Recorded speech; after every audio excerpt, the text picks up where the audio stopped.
Hello दोस्तों, मैं प्रभु यीशु मसीह के नाम में आप पर सलामती देता हूँ और मैं आशा करता हूँ आप जहाँ पर भी होंगे प्रभु का आनंद आपको मिल रहा होगा। आज हम लोग देखते हैं कि हमने बड़ी सूचनाएं सुनी है, खबरें सुनी है सोशल मीडिया के द्वारा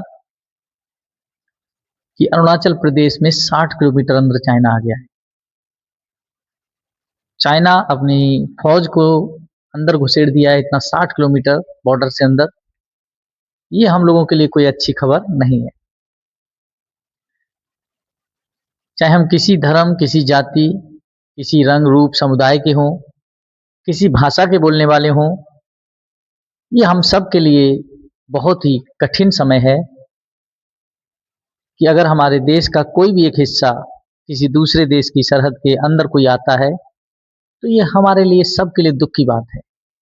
ना कि ये कि हम तो बीच में हैं, मध्य प्रदेश में हैं, उत्तर प्रदेश में हैं या दिल्ली में हम सुरक्षित हैं। अगर हमारे देश का एक भी जन असुरक्षित महसूस करता है तो हमारी ये सुरक्षा नहीं है।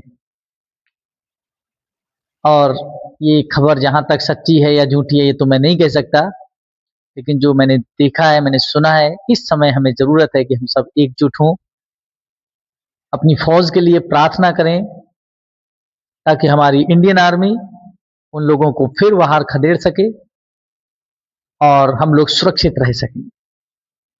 आज हमारे देश में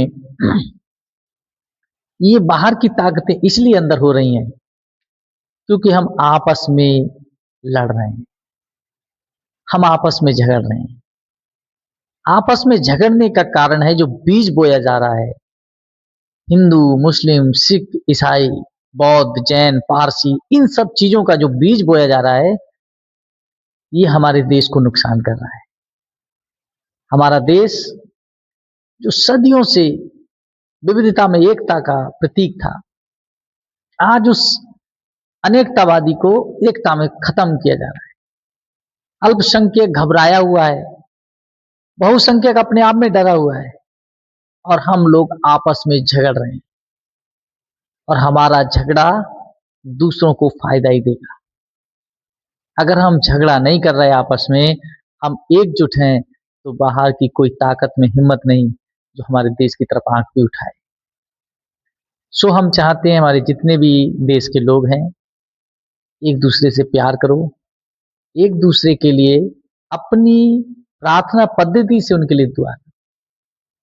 अगर आप प्रार्थना करते हैं प्रार्थना करो, आप दुआ करने वाले हैं उनके लिए दुआ करो, आप उनके लिए कुछ भी जो आप करते हैं उनके लिए करो, ये पूरे देश के लिए करो ताकि हमारा देश भारत और मजबूत हो सके।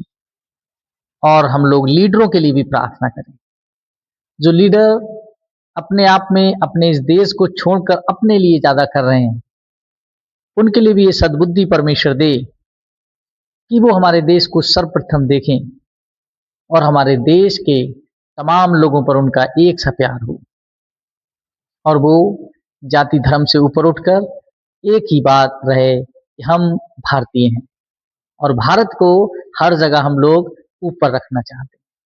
तब हमारा देश पूरी दुनिया में एक अलग छवि रखेगा।